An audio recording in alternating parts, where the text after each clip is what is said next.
Donc bonsoir à tous et merci d'être dans votre émission Le Forum du Parti de la France, numéro 4. Aujourd'hui, je rappelle le format de l'émission. Tout d'abord, nous allons consacrer la première heure à des questions qui seront posées à nos invités. Donc ce soir, nous avons Alexandre Simoneau, conseiller municipal de Taverny et membre du bureau politique du Parti de la France.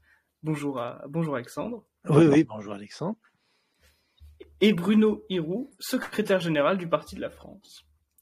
Bonjour à tous. Je rappelle que même si c'est sur Telegram, un réseau qui est très permissif, nous sommes quand même sur les coups de la loi. Donc bien évidemment, tout ce que nous devons dire doit être légal.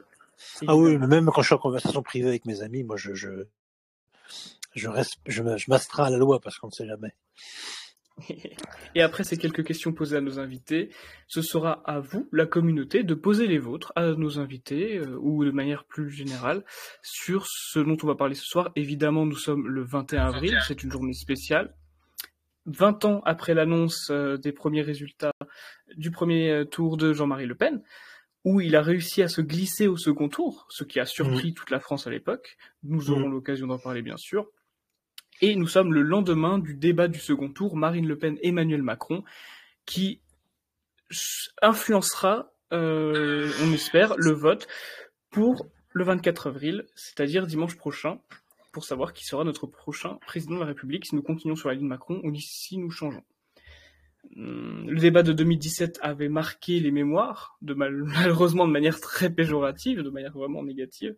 Le débat était peut-être moins marquant hier. C'est peut-être mieux parce qu'il était un peu plus équilibré. Avant de s'attaquer à des questions plus précises, soyons globaux. Qu'avez-vous pensé, Alexandre Simoneau, du débat Emmanuel Macron contre Marine Le Pen hier ? Effectivement, on ne pouvait pas faire pire qu'il y a 5 ans. Enfin, par conséquent, je me suis réjoui des progrès qu'a fait Marine, c'est clair. J'ai trouvé ce débat, fade, ennuyeux pour vous avouer. J'en ai regardé la fin que ce matin puisque je me suis endormi hier soir ce qui est un signe, hein, quand on s'endort sur une émission, sur un film, c'est que généralement c'est un peu ennuyeux. Je trouve qu'elle a raté des occasions de lui rentrer dedans. Bon, j'ai trouvé le comportement du président de la République sortant tout à fait scandaleux, cette désinvolture, cette avachie au fond de son fauteuil, cette façon de vous regarder comme si... J'avais l'impression d'avoir affaire à un DRH, vous savez, qui a passé en revue toute la journée des candidats pour un poste et qui vers 17h en a ras-le-bol et vous regarde, en vous disant je t'écoute mais je te prends pour un con. C'était insupportable et vraiment c'est bien quelque chose qui a joué en la faveur de Marine hier soir, c'est la vulgarité et la mauvaise éducation de ce monsieur qui, quand je pense qu'il est magistrat suprême de notre pays et chef des armées, se comportait... Enfin, à la limite, je pense que ça aurait duré 1 heure de plus, il foutait ses pieds sur le bureau, quoi. C'était incroyable.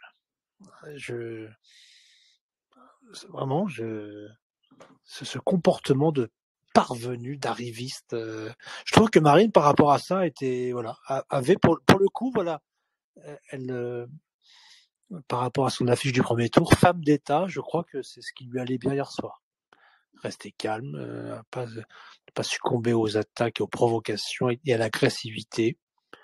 Après, le contenu, c'est autre chose. Mais enfin, le contenant, elle avait la dignité de quelqu'un qui représente les Français qui souffrent surtout.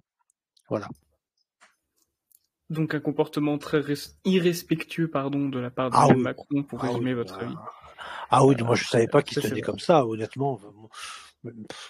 Moi je me tiens comme, je sais pas, cette façon de poser sa main sur sa tête sur sa main, ça faisait vraiment genre c'est trop long, je m'ennuie, qu'est-ce que c'est que cette conne, qu'est-ce que c'est que c'était incroyable. Alors qu'il n'était pas comme ça il y a 5 ans pour le coup.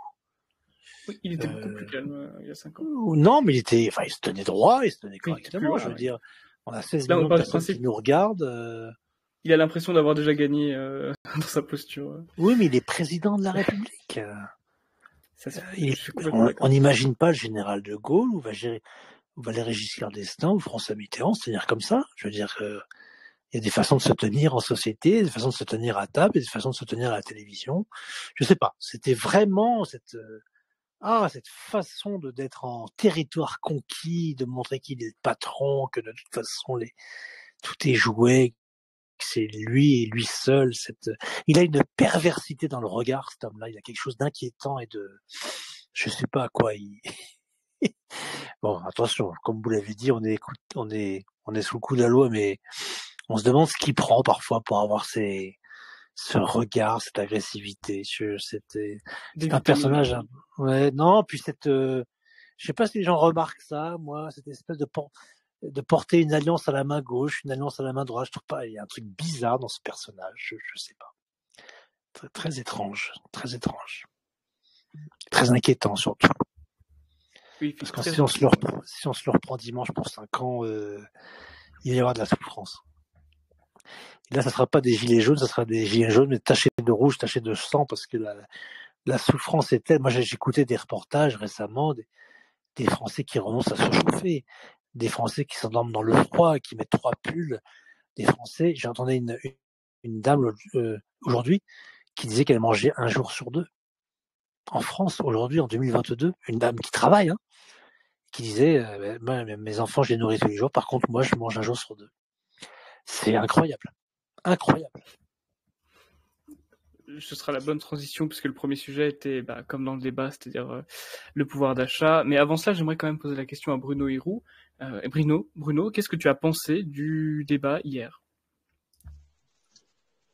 C'était franchement pas terrible. On s'est beaucoup ennuyé. Je crois que tout le monde va être d'accord là-dessus. Il y a vraiment une dérive technicienne de ce genre de débat. On a l'impression qu'on va recruter 2 chefs de service d'une entreprise quelconque.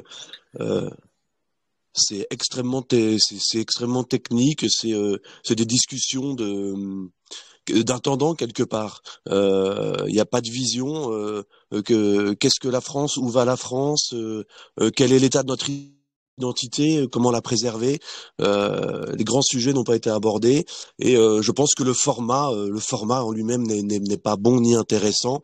Et comme le rappelait Alexandre et toi aussi d'ailleurs, au moins elle ne s'est pas vautrée. Marine Le Pen, mais voilà, c'est notre candidate par défaut. Bien sûr, on va la soutenir sur ces quelques jours pour éviter de se retaper un quinquennat d'Emmanuel Macron. Mais c'était vraiment assez insipide, assez lisse. Le président de la République avait l'air de se demander ce qu'il faisait là, comme si c'était il était descendu de son perchoir pour aller parler avec le bas peuple et puis il veut remonter le plus vite possible. Et puis il y a Marine Le Pen de l'autre côté qui voulait surtout pas décevoir ses électeurs et qui a été la plus lisse possible, ce qui était un peu dommage, même si elle a retrouvé un petit peu de muscle quand on est arrivé sur la sécurité et l'immigration, mais c'était assez ennuyeux. Je pense que c'est le format en lui-même qui fait ça. On a l'impression vraiment que 2 chefs de service discutent des orientations marketing. Moi je veux un ticket de rationnement, moi je veux plutôt un allègement de taxes, et puis comment on va distribuer l'argent que les Français n'ont pas, quoi. C'est un peu décevant, mais en tout cas il y a pas eu de flop total. La campagne suit son cours. Il y a aucun des deux qui s'est gaufré. C'est toujours ça de prix. Effectivement, globalement, il n'y a pas eu de grand vainqueur du débat, contrairement à 2017 où il y avait clairement un au-dessus du lot. Mais sur des questions un peu plus précises, on peut peut-être définir des vainqueurs et des perdants. Le débat a débuté sur le pouvoir d'achat. Peut-être le moment où Marine Le Pen avait l'air d'avoir le plus de difficultés d'ailleurs, Emmanuel Macron martelant que Marine Le Pen n'a pas voté contre le blocage des énergies à l'Assemblée nationale. Bruno Hirou. Marine Le Pen affirme que la baisse des prix de l'énergie passe par une souveraineté économique et une émancipation par rapport à l'Union européenne. A-t-elle été convaincante, selon vous, sur ce point ? Convaincante, je sais pas, puisque elle utilisait vraiment un ton extrêmement policé. Mais oui, elle a raison. Plus on est indépendant, plus on est autonome, et moins on est victime des variations de stock et de prix, et voire même de la spéculation. Donc oui, là-dessus, elle a tout à fait raison. Il nous faut une indépendance énergétique. Elle a osé le nucléaire. Elle a osé parler de tickets de rationnement pour les fameux chèques énergie du gouvernement. C'était mieux que ce que proposait Macron, mais on reste dans des petits quand même dans des petites considérations quasiment de boutiquier, puisque, comme le rappelait Alexandre en préambule tout à l'heure, le vrai drame, c'est pas que l'énergie soit plus chère ou pas en fonction de telle ou telle stratégie qu'on a mis en place. Le vrai drame, c'est que derrière, on a tellement massacrer les Français sous les taxes et les dépenses inutiles qu'ils sont obligés de multiplier le nombre de couvertures pour pas avoir des mensualités trop chères. C'est surtout ça la vraie catastrophe. Mais voilà, ce qu'a proposé Marine, oui, plus d'autonomie pour être moins dépendant des fluctuations étrangères, c'est la base et c'est le projet nationaliste en somme, hein, régler chaque problème par rapport à la France. Parfait. Alexandre Simoneau. Marine Le Pen. J'allais peut-être poser une autre question, mais si tu veux réagir sur la question de l'émancipation européenne, c'est parfait. Non, je vais pas répéter. Bruno et moi, comme je pense qu'on est d'accord à 99,9% sur beaucoup de sujets, je pense. J'écoute l'autre question.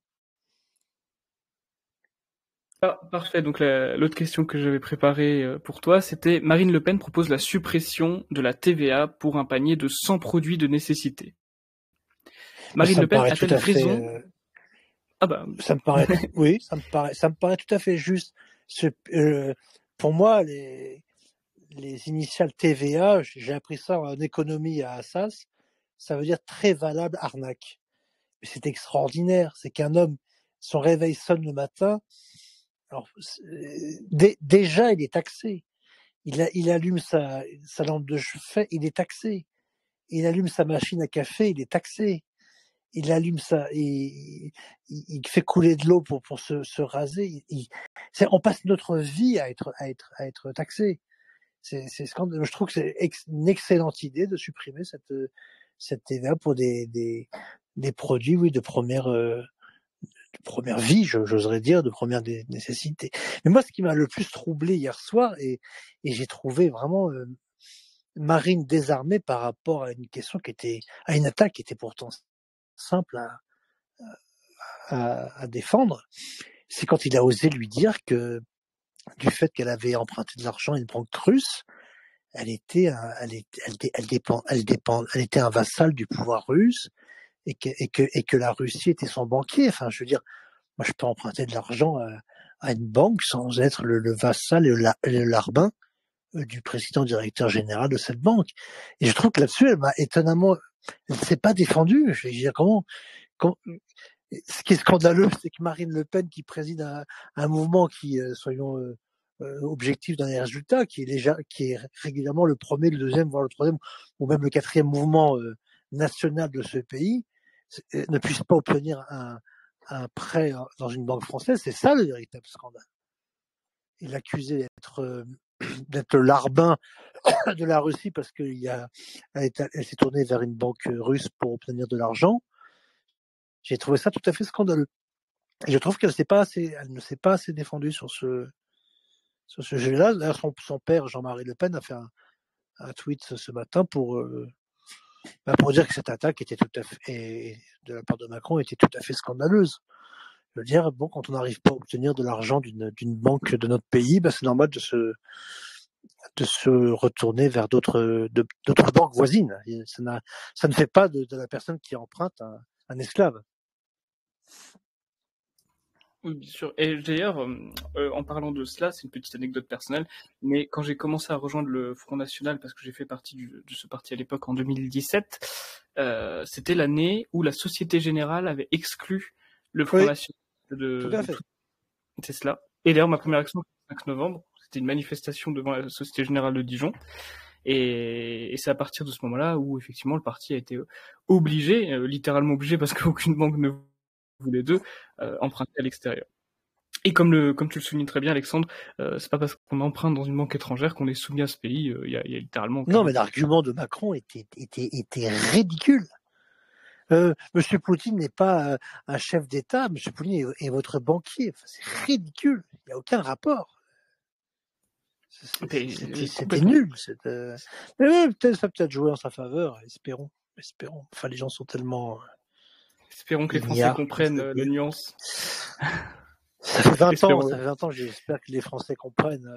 20 ans jour pour jour. Malheureusement, bon, allez savoir. Ouais, Peut-être que dimanche, on aura une divine surprise.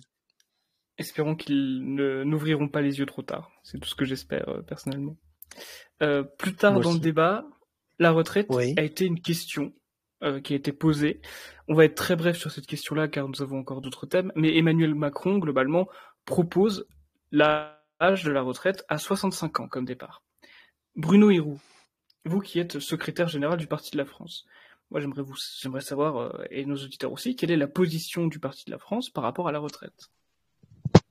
La position du Parti de la France, c'est que si on veut sauvegarder le système actuel, donc la retraite par répartition à laquelle on est habitué, c'est qu'il faut allonger la durée du travail dans les limites bien entendu du raisonnable et pourquoi pas par secteur en fonction des différents niveaux de pénibilité et tout en gardant une liberté pour ceux qui ont des régimes à part et ne pas empêcher ceux qui veulent en complément d'autres systèmes d'épargne retraite de les solliciter.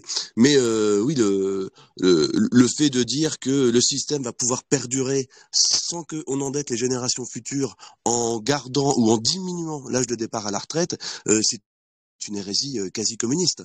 Donc là-dessus, je suis LPDF, on est en total désaccord avec ce point de programme de Marine Le Pen. Après, Marine Le Pen n'est pas notre candidate, nous la soutenons parce que nous ne voulons pas de plus d'africanisation et plus de dictature sanitaire. On ne veut pas de macronisme 50 plus, mais il y a quand même des points où nous sommes en désaccord profond. Et sur les questions économiques, on est en désaccord profond. Nous, on est pour la liberté, le libre choix.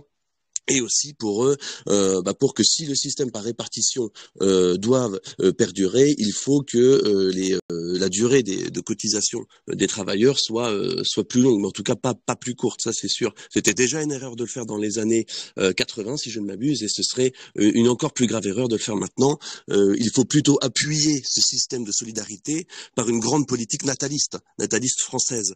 Je pense que c'est plutôt ça le vrai sujet qui a complètement été occulté du débat. Évidemment. Tout à fait. Simono, peut-être un mot sur les retraites?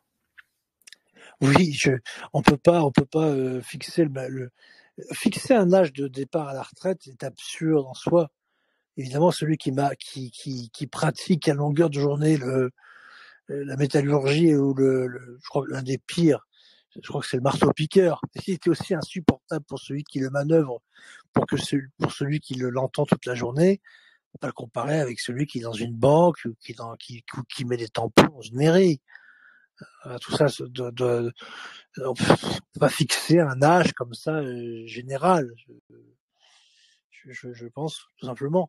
Voilà, mais tous ces âges maintenant que l'espérance de vie, c'est ça qui est paradoxal, c'est que nous vivons de mieux en mieux grâce au progrès de la médecine, il faut le dire, au progrès grâce au progrès de l'hygiène de vie, nous vivons de plus en plus vieux. Et à la limite, maintenant, partir entre 60 et 65 ans pour certains. Je ne prendrai pas l'exemple du président Le Pen, qui en fait n'a jamais pris sa retraite. Mais moi, j'ai un père, personnellement, qui a pris sa retraite à 80 ans, vous voyez. Bon, encore, ça devrait être renégocié tout ça, parce qu'il y a des gens qui peuvent rester beaucoup plus longtemps et qui souhaiteraient travailler beaucoup plus longtemps, d'autres qui voudraient s'arrêter. Je crois que c'est au cas par cas et c'est à revoir vraiment secteur par secteur, métier par métier. On peut pas faire un âge général, ça ne veut strictement rien dire. C'est ridicule. On peut pas comparer les métiers entre eux. Bien sûr, il faut être dans la justesse et la précision. Mais évidemment. Parce que le cas par cas, parfois. Ah, complètement. Bien sûr. Complètement. Bien évidemment. Bien évidemment. Je connais tellement de gens qui s'ennuient à mourir et qui sont en pleine forme et qui sont là à se regarder la télé toute la journée, à se tourner les pouces alors qu'ils seraient tellement heureux de continuer, je sais pas, travailler 3-4 ans. Non, franchement, j'ai 1000 exemples autour de moi. Donc je trouve, enfin, honnêtement, je vais peut-être faire un scandale, mais je trouve qu'on part beaucoup trop à la retraite dans ce pays. Vraiment. Un petit mot quand même, je me demandais, Marine Le Pen a réagi sur le ton d'une blague concernant McKinsey. Il avait fait un petit pic à Emmanuel Macron pour parler de McKinsey. Mais ça va au-delà du pic. L'affaire McKinsey est un scandale d'État. Oui, Est-ce que je trouve très dommage que Marine n'en ait fait qu'une petite pique et une petite allusion, alors que c'est un scandale d'État énorme, énorme, malheureusement qui arrive trop tard. L'élection serait dans un mois, ça aurait pu peser beaucoup plus. Malheureusement, ça a été bien étouffé par les médias. J'ai remarqué à quel point, pour ne pas la citer, mais parce que c'est la chaîne d'info la plus regardée, BFM TV, mais tu est à plat ventre devant Macron, c'est hallucinant, hallucinant. Et justement, je vais peut-être poser la question à Bruno Hyrou, histoire d'avoir deux voix. Qu'est-ce que Marine Le Pen aurait dû dire concernant McKinsey à Emmanuel Macron? Bah, elle aurait tout simplement dû lui rappeler tout ce qu'on sait, que lui dire que c'est pas une blague, que c'est pas un sujet à prendre à la légère, que c'est l'argent des Français qui a été détourné, que c'est la vie des Français qui a été confiée à un cabinet de conseil privé, dont les intérêts ne sont même pas des intérêts français ni européens, qui a des liens plus que douteux avec l'entreprise Pfizer, dont ils ont une part importante au capital, si ce n'est la première, je crois, tout en nous demandant, nous, de nous faire injecter ce produit-là. Il suffit d'ouvrir le dossier McKinsey, il y a un scandale à chaque page. Que Marine Le Pen n'ait pas voulu faire une longue séquence là-dessus, pourquoi pas, mais qu'elle ait dit ça comme on ferait une petite bague avec un coup de coude à un copain, là c'est scandaleux, c'est l'un des points faibles, hein, clairement de son débat. Emmanuel Macron avait dit je l'attendais celle-là, je pense qu'il avait prévu un contre-argumentaire et elle a esquivé le sujet. Alors peut-être parce qu'elle a pas les fesses propres, on ne sait pas pourquoi elle a esquivé le sujet, mais c'est un sujet sur lequel il fallait aller. C'est un sujet de première importance parce que qui dirige la France? On ne sait pas qui dirige la France et on ne sait pas quels sont les intérêts de ceux qui dirigent la France en lieu et place de nos ministres.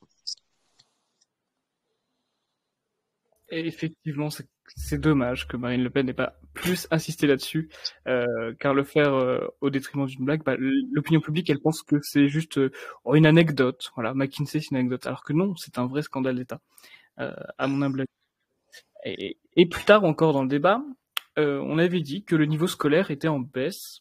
Alors, les deux candidats n'ont pas nécessairement proposé des mesures, selon moi, très très profondes. Ils ont surtout parlé de classement et surtout des déclassements, un niveau scolaire qui était en chute libre. Comment faire, Alexandre Simoneau, pour rendre à l'éducation nationale ou à l'instruction publique sa grandeur d'antan? C'est en abordant ce sujet j'aime pas le mot éducation nationale parce que l'éducation des enfants revient aux parents. Le rôle de l'école, c'est d'instruire. On devrait appeler ça le ministère de l'instruction nationale. Et c'est dans ce domaine et dans d'autres, et dans beaucoup d'autres, que la présence d'Éric Zemmour m'a beaucoup manqué hier soir. Parce que s'il y a bien un sujet sur lequel il a beaucoup insisté, je trouve, durant sa campagne qui a été excellente et de très haut niveau et de très haute qualité, qui n'a pas été récompensé par un score à mesure de ses efforts, Éric Zemmour a beaucoup insisté sur l'importance de l'instruction, de revenir à la méthode syllabique et non pas à la méthode globale, de revenir à la discipline à l'école, revenir à la blouse que chacun devrait porter, revenir au minimum, lire, écrire, compter, connaître sa géographie, connaître tous les départements de la France, chacun de ses chefs-lieux, toutes ces choses que n'importe lesquels de nos parents, quand bien même fussent-ils de mauvais élèves dans leur jeunesse, savent.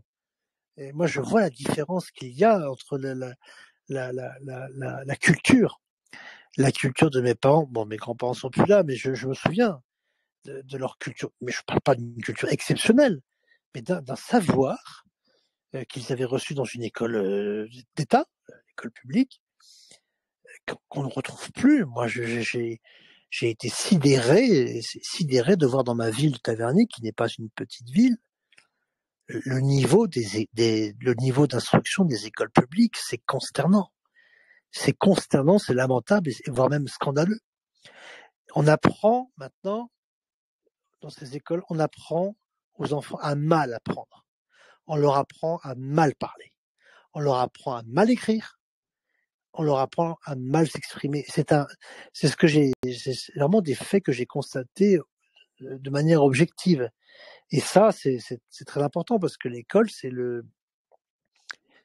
comme la famille. C'est la base de la société, c'est la base de la nation, c'est la base du savoir. Et on a coutume de dire que tout se joue entre 0 et 10 ans chez un individu. Entre 0 et 10 ans, la majeure partie de son temps, il le passe à l'école. Il la passe si l'école n'est plus à la hauteur parce qu'elle a été gangrénée par l'idéologie 68 et marxiste, où finalement on apprend à tout accepter, à tout savoir, à apprendre une vérité ou un mensonge du moment qu'on l'apprend, puis ma foi, tout ceci, c'est devenu ça l'éducation nationale, la mal nommée, parce que elle éduque pas, elle mal éduque, si j'ose dire.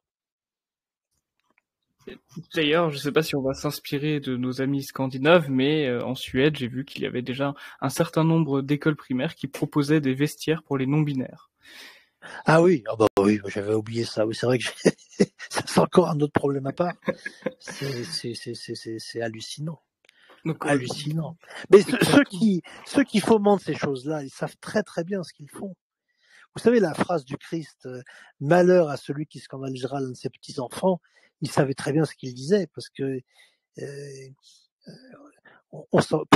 pour attaquer pour attaquer la base de l'humanité, pour attaquer la dignité de l'homme, rien de mieux que s'en prendre aux enfants, rien de mieux, évidemment. Et c'est pour ça qu'on voudra et ça viendra. Par malheur, si monsieur Macron est réélu, on nous imposera de vacciner par la force les enfants, ça c'est sûr. Et Bruno Hyrou, j'aimerais avoir votre voix là-dessus. Au-delà d'une lacune, d'un déficit de niveau, y a-t-il un déficit également des valeurs qui est promu dans nos écoles? Le sujet est vaste. Un effondrement du niveau scolaire à tous les échelons, ça a plusieurs causes et des racines profondes. Moi, je vois au moins 3 problèmes. Le premier problème, c'est l'absence de respect et de discipline, ne serait-ce que le respect des professeurs envers eux-mêmes. Il faut voir comment ils s'habillent. On ne peut pas être respecté si on n'est pas respectable. Il faut voir comment ils se tiennent, comment ils parlent, ce genre de choses. La deuxième chose, faut pas le passer sous silence, même si ça nous fait passer pour des méchants, mais l'africanisation de la jeunesse française, en tout cas de la jeunesse qui vit en France actuellement, a aussi une part de responsabilité dans le déclassement de notre niveau scolaire et même universitaire. J'en veux pour preuve cette séquence édifiante que je pense tout le monde a vue, d'une ou deux petites Ukrainiennes blanches qui viennent étudier les mathématiques dans une petite école française. Elles sont entourées de noirs, on se croirait au Cameroun, et l'article nous apprend que elles ont un niveau qui stupéfait tout le monde, y compris les professeurs. Donc on voit bien que c'est pas un problème de moyens. Il y a pas plus d'argent à mettre. Il faut que les professeurs soient mieux encadrés, qu'ils soient rappelés à l'ordre quand il le faut, qu'ils se respectent. On vient pas travailler en jogging devant des enfants, par exemple, quand on veut leur inculquer des valeurs ou même leur donner l'envie d'apprendre. Je pense qu'il y a tout un côté disciplinaire à prendre en main dans l'éducation nationale à tous les échelons, et qu'il y a aussi un problème de grand remplacement à régler également. Quand les professeurs, quand les gens qui enseignent à nos enfants se tiendront bien, et quand ces enfants formeront un peuple homogène, ou en tout cas un monde d'enfants duquel les parasites auront été éjectés, on y verra beaucoup plus clair. Et il faut aussi que ce métier redonne envie. Là, il faut voir, il y a tellement de lacunes. Aujourd'hui, les remplaçants, si je me trompe pas, à partir de bac+3, on peut faire prof remplaçant. Ils sont tout le temps sollicités parce qu'il y a un absentéisme monstrueux. Et finalement, on n'a pas des gens forcément extrêmement qualifiés, extrêmement sérieux, qui viennent enseigner à notre petite tête blonde. Donc il y a tout un système à voir sans forcément y mettre beaucoup d'argent. Merci Bruno, et merci aussi d'avoir rappelé que l'identité était aussi nécessaire pour une bonne éducation, pour une bonne instruction. Excuse-moi Alexandre Simoneau. Immigration et sécurité, c'était le dernier sujet du débat. Revenons quand même un petit peu là-dessus. Prison ferme. Quand la prison ferme, excusez-moi, est déclarée moins d'1 an, le prisonnier ne fait pas sa peine. Il fait pas sa peine, il y a une peine aménagée, il l'a fait chez lui. Depuis longtemps, oui, bien sûr. Exactement. Et Emmanuel Macron dit que ce serait un danger de les mélanger au sein des délinquants qui, eux, sont en prison, parce que ça pourrait les radicaliser quelque part. Et n'est-ce pas là un aveu, finalement, un aveu de la faiblesse du système carcéral? Faut-il emprisonner les condamnés à moins d'1 an de prison? Alexandre Simoneau. Il faut exécuter les décisions de justice. Vous êtes condamné à 1 mois de prison, vous faites vos 1 mois.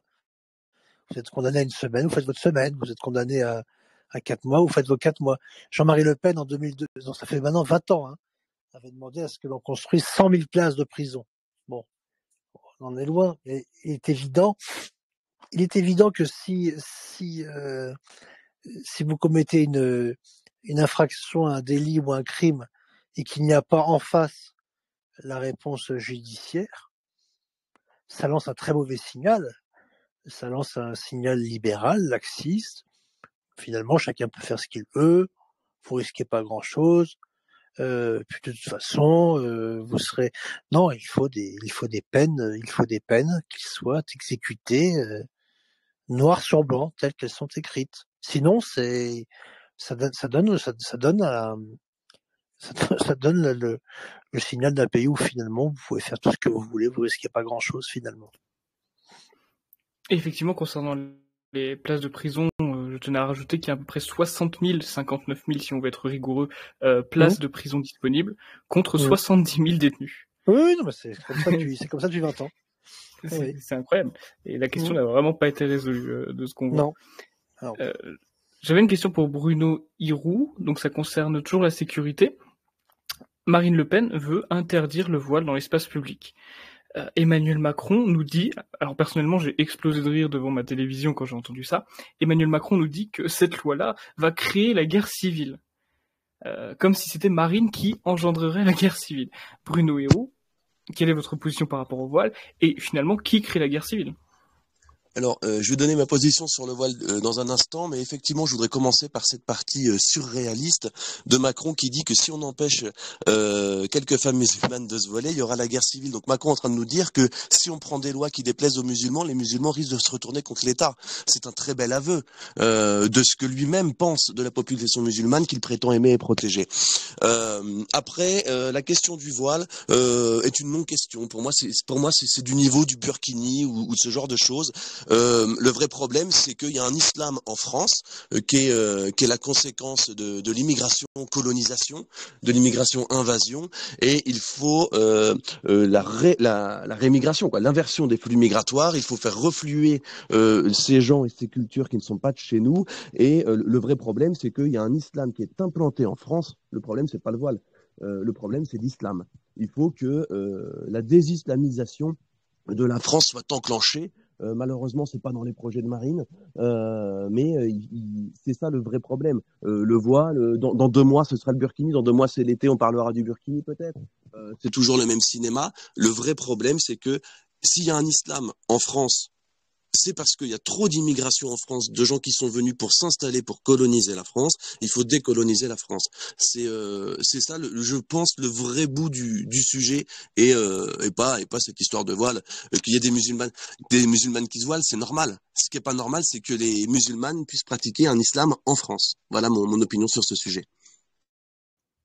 Je comprends tout à fait. Et du coup, quel camp incite à la guerre civile? Est-ce que ce serait plutôt pas justement le socialisme qui autorise cet islam exacerbé de manière submersive en France? Bien sûr, c'est la gauche qui est fautive et qui est fauteur de troubles. Mais ils le font dans tous les domaines. Ils font venir le tiers-monde à Paris, mais ils s'en occupent pas. Donc du coup, ça crée de la délinquance. Ils veulent un islam en France, mais ils veulent pas que ça se voit trop ou que ce soit un islam qui soit charliste, ce qui n'est pas possible. Ah, excuse-moi Bruno Hirou, on t'entend plus. Montrer conception civilisationnelle étrangère dans leur prisme. Bruno, excuse-moi, Bruno Hérault. Bruno, et je te coupe parce que en fait on ne t'entend pas depuis à peu près 5-6 secondes. Je sais pas si tu nous entends. Est-ce que vous m'entendez? Ah là on t'entend très bien. D'accord. Donc vous m'avez entendu que pendant 5 secondes, c'est ça? Globalement, oui, c'est ça. À la moitié de la phrase. Bon. Bon, je vais refaire mon laïus. Alors si c'est des choses que vous avez déjà entendues, tu me couperas.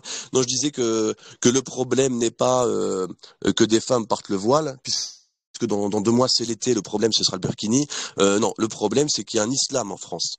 Et cet islam est la conséquence de l'immigration-invasion, de l'immigration-colonisation, et c'est ça le vrai problème. Il faut enclencher la désislamisation et l'inversion des flux migratoires. On peut pas reprocher à des musulmanes de se voiler. Le vrai problème, c'est que il est possible de pratiquer l'islam en France. C'est ça le vrai problème. Il faut une vraie politique identitaire qu'aucun des 2 candidats d'ailleurs n'a proposé. Mais une politique identitaire, c'est une politique qui assume qu'en France, il peut pas y avoir un islam praticable, tout simplement. Pour résumer. Donc l'islam n'est pas compatible avec la France, avec les valeurs de la France. Je partage également évidemment cette opinion. Espérons que Marine le comprenne. 21 avril 2022, comme je l'avais dit en introduction, ce sont les 20 ans de l'annonce du premier tour du 21 avril 2002 qui a surpris l'opinion publique. C'était la première fois que nos idées arrivaient au second tour. Après 20 ans, est-ce que nos idées ont pris une ampleur significative? Et est-ce qu'aujourd'hui, nos idées ont été démocratisées? Est-ce que c'est mieux vu aujourd'hui d'être nationaliste qu'il y a 20 ans? Je te pose la question, Alexandre Simoneau. Je constate qu'il y a 20 ans, le président de la République sortant n'osait pas affronter notre candidat. Jacques Chirac s'est dérobé lamentablement, minablement. Il n'a pas osé affronter Jean-Marie Le Pen. Jean-Marie Le Pen qui avait promis qu'il ferait sonner les casseroles. C'était les mots qu'il avait employés. Qu'est-ce que cela prouve 20 ans après? C'est peut-être que nos idées, oui, sont, je pense, davantage entrées dans l'opinion publique, parce que finalement, en fait, on aime bien parler de nos sujets, on n'aime pas évoquer nos idées. Voilà, c'est ça. Mais nous faisions plus trembler la République à cette époque-là que maintenant, parce que Emmanuel Macron, par 2 fois, a affronté Marine Le Pen, alors que Jacques Chirac a refusé d'affronter son père. Ça donne quand même sujet à réflexion. Je pense qu'il y a 2 choses. Un candidat qui était 1000 fois plus comment dirais-je, plus redoutable que sa fille d'un côté, mais d'un autre côté, ça prouve que bon, nos idées sont désormais dans le débat public et qu'on les évoque, parce que il y a 20 ans, on pouvait ne pas parler de l'islam, on pouvait ne pas parler d'immigration. Beaucoup de gens qui habitaient certains quartiers de certaines villes ne pouvaient pas voir les conséquences immédiates de cette immigration-invasion. Maintenant, c'est impossible. À moins d'être aveugle, sourd et muet, c'est impossible de ne pas constater que le grand remplacement, qui n'est pas un fantasme, le grand remplacement, il est là, il est en pleine, il est en plein essor. Et voyez, il y a 20 ans, c'était plus facile de faire croire que ça n'existait pas, alors qu'aujourd'hui, on est en plein dedans. La réalité prend du terrain, et comme je le dis souvent d'ailleurs dans mon entourage personnel, qui aurait cru que le premier parti en termes du nombre de militants soit axé sur la remigration? C'est quelque chose qui personnellement me fait énormément plaisir. Même si je suis jeune, oui. Bien sûr, je reste militant depuis plusieurs années. C'est encourageant, tout à fait. Ça fait plaisir. Bruno Héroux, Marine Le Pen a-t-elle des chances de l'emporter dimanche? Et pourquoi faut-il faire barrage à Emmanuel Macron? Alors je pense qu'elle a des chances de l'emporter Ah, Bruno, on ne t'entend pas. Je suis désolé de t'interrompre. On n'arrive pas à t'entendre. Et est-ce que là c'est mieux? C'est mieux, Oui, c'est mieux. parfait. Donc je disais que oui, elle a des chances de l'emporter dimanche, euh, puisque elle a des idées, en tout cas les idées qu'elle défend sont des idées qui ne sont pas des idées du camp nationaliste, qui sont des idées peut-être un peu clivantes. Elle a des idées un peu plus fourre-tout, et je pense qu'elle peut faire moins peur à des électeurs qui ne connaissent pas le fond du problème politique qu'un candidat nationaliste par exemple. Donc je pense qu'elle a toutes ses chances. Il y a quand même un réservoir mélenchoniste, il y a un petit réservoir zémourien, il y a un réservoir d'abstentionnistes. Donc il faut voir ce que ça peut donner, mais il est possible qu'elle soit élue, et moi je souhaite qu'elle soit élue, non pas parce que je la porte dans mon cœur, hein, sinon je serais un militant RN, mais parce que surtout avec Macron on aura plus d'immigration africaine, et on aura certainement le retour d'un genre de dictature sanitaire, voire même pire, hein, pourquoi pas le après le permis à point pour conduire, le permis à point pour se chauffer, pour le passeport écologique, le passeport sanitaire. On ne sait pas où ils peuvent aller. Donc rien que pour ça, rien que pour éviter un deuxième quinquennat d'un Emmanuel Macron qui serait en roue libre, sauf s'il change les institutions, mais normalement il ne peut pas se représenter une troisième fois. Il est hautement indispensable que Marine Le Pen gagne, ne serait-ce que pour qu'on évite 5 ans de Macronie. Parfait. Merci beaucoup Bruno Hirou pour ta réponse. Je tiens d'ailleurs à remercier nos éditeurs qui sont quand même 40 alors que Marine Le Pen est actuellement en meeting, rediffusé à la télévision, donc nécessairement nous avons perdu un potentiel. Et malgré ça, nous sommes 40, donc je vous remercie. Je pense qu'on en a fini avec les questions pour les invités. Maintenant, il est 21h45, nous sommes dans les temps. Et maintenant, c'est à vous, la communauté, c'est à vous, les auditeurs, de poser vos questions. Je vois que Fifou en a une. Je rappelle que nous sommes sur le coup de la loi. Ah si, j'avais une question qu'on m'avait demandé de vous demander rapidement, sous le ton un petit peu de la blague, mais ça peut peut-être soulever d'un fond de vérité. Alexandre Simoneau, tu avais amorcé le sujet tout à l'heure, mais au vu de l'état d'Emmanuel Macron, ne paraissait-il pas un petit peu drogué? Je peux pas accuser sans preuve, mais oui, il paraît shooté en tout cas. Oui, c'est sûr. À quoi? J'en sais rien, c'est peut-être au café, hein. Mais oui, Je m'y connais pas. en tout cas, il est évident qu'il prend quelque chose. Oui, voilà, je pense ne pas tomber sous le coup de la loi en disant que oui, ça peut être des vitamines, hein. Mais la vitamine sacrément dosée, hein. Bruno Hérou, est-ce que vous pensez que Emmanuel Macron était sous un état second? Ah, bah, on t'entend pas. Oui. Et là, vous m'entendez? Oui. On t'entend. Ok. Non, j'ai pas d'opinion particulière sur la question. L'important, c'est est-ce qu'il était clair dans ce qu'il disait? Oui, il était clair dans ce qu'il disait. Et est-ce qu'on est d'accord avec ce qu'il disait? Non, on n'était pas d'accord avec ce qu'il disait. C'est ça le vrai sujet. D'accord, merci beaucoup. Bah, du coup, en passant aux questions de la communauté, il y avait d'abord Fifou qui avait levé la main, et ensuite la parole sera à Camille. Fifou, je t'autorise à parler. Pour parler, je rappelle qu'il suffit d'appuyer sur le bouton bleu et de parler tout simplement. Le bouton bleu qui est soit au milieu de l'écran si vous êtes sur Android, soit sur la droite si vous êtes sur iOS.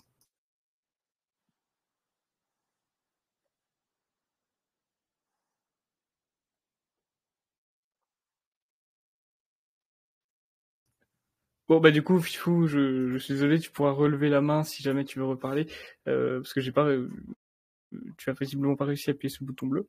Je vais redonner la parole à Camille et après je passe vers toi. Camille, nous t'écoutons.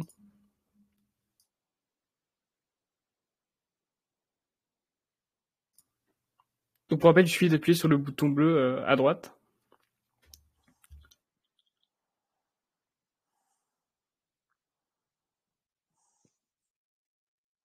Ah bah visiblement personne n'y arrive. C'est quand même pas de chance. On tombe sur 2 personnes d'affilée qui n'y arrivent pas.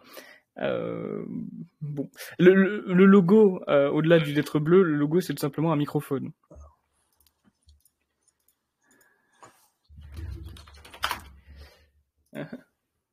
Bon, bah, soit. Être accusé de censure après. C'est ça. Ça, je sens venir, ça. Non, on ne censure personne. Salaud, vous n'avez pas laissé parler. Mais le pire, c'est simplement qu'ils ont la parole, mais il leur suffit d'appuyer sur le bouton bleu.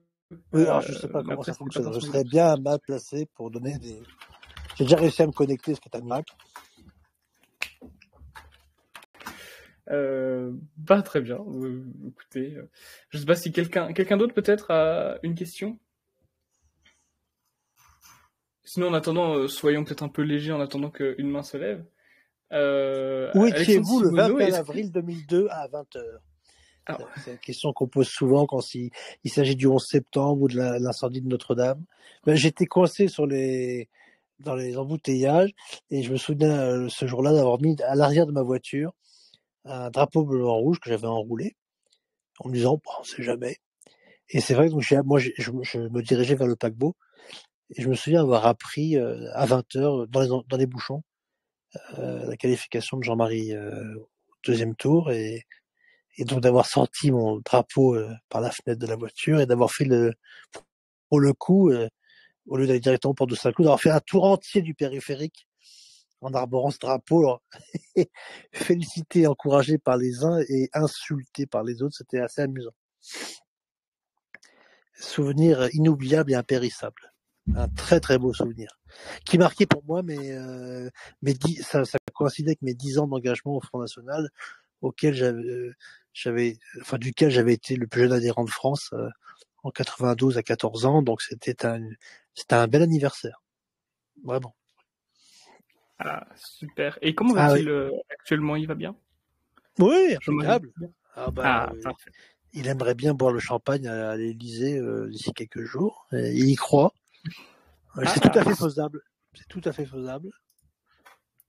Ah bah, ce serait magnifique. Oui, ce serait un beau couronnement pour lui 20 ans après parce que il y a 20 ans, il en a pris plein la gueule. Hein. Bon, à l'époque, il me disait qu'il était blindé, que plus rien n'atteignait. Enfin, 15 jours de manifestation où, pour la première fois, on a quand même vu des maîtres d'école, on ose appeler ça des maîtres, des maîtresses et maîtres d'école, emmener les gamins dans les manifs anti-Le Pen, dans la rue quand même. Hein. Oui, c'est quand même. Je disais tout à l'heure que l'éducation nationale était gangrénée, elle l'a prouvé. Non, il a vécu ça en rigolant. Moi, j'allais le voir pendant ces temps-là. Il regardait la télévision en se marrant. Il disait, oh, pauvre con. Non, ça n'a pas affecté plus que ça. Peut-être qu'un jour, nous aurons le plaisir de ça n'a pas affecté, ça n'a pas blessé, ce qu'il a scandalisé. C'est le refus de Jacques Chirac de débattre avec lui. Ça, par contre, il n'a pas du tout aimé. C'est son plus mauvais souvenir de Chirac et son plus mauvais souvenir de 2002. S'il retient une seule chose de 2002, c'est le refus de Chirac de l'affronter en débat. Ça, vraiment, il l'a pas. Parce que je comprends, ça lui soit resté en travers de la gorge, parce que imaginez un peu 2 heures ou 2 heures et demie de Chirac-Le Pen. C'eût été extraordinaire. Chirac aurait été défoncé, laminé, ridiculisé. C'est sûrement pour ça qu'il a refusé d'ailleurs. Bah oui, il était pas si con que ça. Non, je pense qu'il a été très raisonnable, au contraire. J'espère qu'un jour on aura le plaisir de le recevoir dans l'émission, on ne sait jamais. Et Bruno Chirac, non, Jean-Marie. Non, Jean-Marie. Non, Chirac, ça va être compliqué de le recevoir maintenant. Oui, ça c'est compliqué. Ça va être compliqué, Chirac. Bruno Hiro, à moins que ce soit une séance de spiritisme. Mais la fille de Jacques Chirac a bien, hier ou avant-hier, solennellement dit qu'il fallait voter Macron. Hein. Les Chirac sont encore là, ils veillent quand même. Hein. Pas s'inquiéter, hein. Ils sont là. Bruno Hiro, vous avez un magazine, il me semble, qui s'appelle Réflexion. Est-ce que vous pouvez nous en parler un petit peu, en faire un petit peu la promo? Oui, alors c'est un magazine trimestriel qui parle à 1/3 de littérature et 2/3 de politique. Et pourquoi le format magazine? Tout simplement parce que ce sont des articles longs, qui collent pas forcément à l'actualité. Là, par exemple, dans le 2e numéro, il y avait un sujet sur le protestantisme et sur la Saint-Barthélemy, par exemple. Donc effectivement, c'est dur de communiquer sur ce genre de sujet quand on est sur des blogs ou des sites politiques. Donc c'est un magazine qui livre chaque trimestre les réflexions de l'équipe. On a une petite équipe qui s'étoffe de numéro en numéro sur la littérature. Pour vous donner le ton, dans le numéro 1 par exemple, on a fait un article à charge contre Michel Houellebecq, contre sa littérature. Et puis on parle des sujets structurants politiques qui vont à l'encontre de notre identité profonde, c'est-à-dire qui vont à l'encontre de la France et de la Croix. Ce que je disais dans le premier éditorial de réflexion, c'est que nous prenons le parti de la France et le parti de la Croix. Et c'est vraiment la ligne, c'est un magazine nationaliste et catholique, le magazine Réflexion, même si tout le monde peut le lire. Mais voilà, c'est un magazine où on approfondit les sujets et on peut parler de sujets aussi divers que le massacre de Vassy, à la littérature jeunesse, en passant par Louis-Ferdinand Céline et un article sur Greta Thunberg, par exemple. C'est super intéressant, je vous invite vraiment à taper magazine Réflexion pour essayer de le retrouver. Vous savez, cette personne Fifou qui voulait prendre la main mais qui n'a pas réussi à allumer son micro, je viens de voir qu'elle a écrit dans le chat j'ai honte d'entendre des propos racistes sur ce groupe, donc ce n'est finalement pas raciste. J'aimerais bien savoir de quelle race on a parlé ce soir, parce que là, il y en a pas bien. Je rejoins Alexandre qui se scandalise, je me scandalise aussi. Je vois vraiment pas ce qu'on a pu tenir comme propos racistes. On a tenu des propos identitaires, et c'est bien la moindre des choses d'être identitaire, mais certainement pas raciste. Ah non, surtout que les races n'existent plus. Donc, en principe, le racisme serait censé ne plus exister, puisqu'on nous a dit que les races n'existaient plus. N'existaient pas, en tout cas. Tout à fait. C'est un peu logique. Enfin bon, Fifou, tant pis, Fifou. Hein. Fifou, tant pis, Fifou. Désolé, Fifou. Désolé. Je ne pense pas que tu restes longtemps sur le groupe. Là, j'ai vraiment du mal à chercher des propos racistes ce soir. Non, mais c'est parce qu'on a parlé de grand emplacement, donc tout de suite, voilà. Ah là là. Oui, ces gens sont aveugles. Dans le domaine Oui, il n'est pas pire aveugle que celui qui ne veut pas boire. Ouais. Nous avons 2 questions. J'allais conclure l'émission, mais nous allons prendre les 2 questions. Nous avons Chégé, dans l'ordre, je ne sais pas si c'est Chégé ou Chégé, et Vincent Bleuze. Chégé, je te donne la parole. Tu n'as qu'à appuyer sur le petit micro bleu. Pourvu que ça marche. Oui. Tu le fasses par écrit. Allô ? Oui, bonjour. Oui, bonsoir. Bonjour. Bonsoir, pardon. Oui. Alors en fait, je vous écoutais depuis tout à l'heure. J'ai été d'accord sur beaucoup de points, mais j'aurais une petite question. Je voulais savoir en fait si vous vous trompez peut-être pas de cible, si vous voyez ce que je veux dire. Parce qu'en fait, ce que je me disais, c'est que j'ai beaucoup d'amis musulmans qui rejoignent même la lutte des faux nationalistes parce que leurs mœurs correspondent plus à l'extrême droite qu'à la gauche wokiste de Mélenchon. Donc je me demandais pourquoi en fait prendre l'islam comme bouc émissaire alors que je pense qu'ils ont beaucoup plus de points communs, comme ce qu'a fait Bachar al-Assad pour les chrétiens d'Orient, que ne pas plus, prendre la gauche comme cible que l'islam. C'est juste ça ma question. Nous ne prenons pas l'islam du tout comme cible. Nous dénonçons l'islamisation de notre pays qui est une conséquence d'une immigration invasive et incontrôlée. L'islam n'a jamais été notre cible et nous sommes les premiers à et les seuls à avoir défendu nos camarades harkis qui étaient des musulmans engagés pour la patrie. Quand un musulman vit sa foi de manière discrète, raisonnable et républicaine, il est le bienvenu en France. Quand il veut nous imposer sa charia et nous imposer dans la rue les femmes voilées, les babouches, la viande halal, les kebabs et tout ce qui est tout ce qui est halal, non, tout simplement.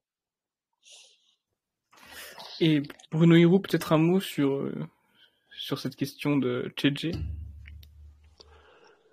Oui, je vais être un peu plus dur qu'Alexandre. Alors c'est pas du tout pour provoquer la personne qui a posé la question, mais c'est pour être le plus transparent possible. Que les musulmans soient bons ou mauvais, gentils ou méchants, il s'agit quoi qu'il arrive, d'une civilisation, d'un système de valeurs qui n'est pas le système de valeurs français et européen, tout simplement. C'est une culture étrangère. Et comme toute culture étrangère, elle n'a pas vocation à s'établir et à grandir en France.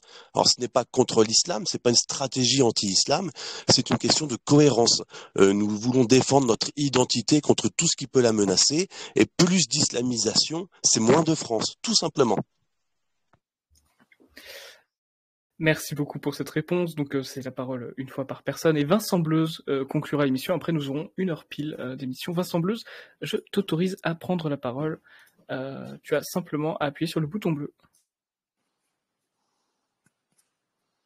Oui, bonjour, est-ce que vous m'entendez? Oui, bonjour. Nous entendons très bien. Bonjour. Bonsoir. Alors, je vais poser une question. J'espère que vous n'allez pas la juger trop provocante. Alors, je commence tout de suite par dire que, bien évidemment, dimanche, je voterai Marine Le Pen sans aucun problème. Néanmoins, après le débat et après tous les comptes rendus que j'en lis et la perception que j'en ressens, je ne peux pas m'empêcher de me poser la question suivante.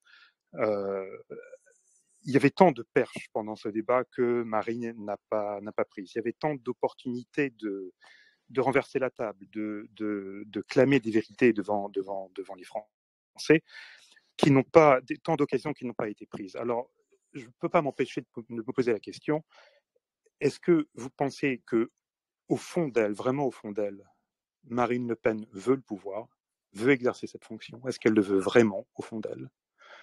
Et pire encore, est-ce qu'il n'y aurait pas une possibilité d'un deal éventuel entre elle et Emmanuel Macron? La question, elle est posée à quelqu'un en particulier ou à Alexandre Simoneau, Alexandre ou moi-même, je et sais pas. Bruno Hiraud aussi. Oui. Ça marche, d'accord. Merci pour ta question, je laisse mes invités répondre. Il y a plusieurs choses et je l'ai déjà dit dans cette émission, mais sur ce canal en tout cas. Moi, je fais pas de commentaires sur les soupçons de collusion, d'entente, etc. Par contre, effectivement, il y a un certain nombre de perches qu'elle n'a pas tendues, mais je pense que c'est dû au caractère et aux compétences et aux qualités de Marine Le Pen. Hein. C'est pas dû à une volonté stratégique de sa part de ne pas taper sur Emmanuel Macron. Je pense qu'elle n'est pas très bonne dans l'exercice, même si c'est quand même bien moins pire qu'il y a 5 ans, et je pense qu'elle a fait quasiment son maximum, en tout cas tout ce qu'elle pouvait faire. C'est sûr que s'il y avait eu Jean-Marie Le Pen ou Éric Zemmour face à Emmanuel Macron, il aurait pris beaucoup plus cher. Mais je pense pas que ce soit suspect. Je pense que c'est juste les qualités intrinsèques de Marine qui font que le débat a eu cette tournure-là. Quelque chose à rajouter, Alexandre Simoneau? Non, je pense la même chose. Non, il n'y a pas de connivence ou de deal. Non, il y a Marine Le Pen qui est telle qu'elle est, je pense, tout simplement. Et non, il n'y a pas d'entente, il n'y a pas d'accord. Mais c'est vrai qu'elle a manqué pas mal de perches qui était très facile de saisir, que même nous, qui sommes des très simples citoyens, si j'ose dire, aurions pu sortir. Bon, après, il y a la pression, le poids, la fatigue, le stress, c'est un débat qui est regardé par 16 millions de personnes. Bon, je peux pas, c'est facile de juger et critiquer, on n'est pas à sa place. Mais c'est dommage. Tout à fait. Et il ne faut pas oublier qu'elle marchait sur des œufs, puisque tout le monde, personne s'est gêné de lui rappeler qu'il y a 5 ans, elle s'était vautrée. Donc elle marchait sur des œufs aussi. Il faut prendre en compte. Elle avait et je crois qu'elle pesait chaque mot, elle se disait, pourvu que je fasse des phrases courtes et que j'en dise le moins possible, ça m'évitera de faire des conneries comme il y a 5 ans. Je sais pas ce qui s'est passé il y a 5 ans, mais enfin là, c'était pas comparable. Tout allait bien de ce côté-là.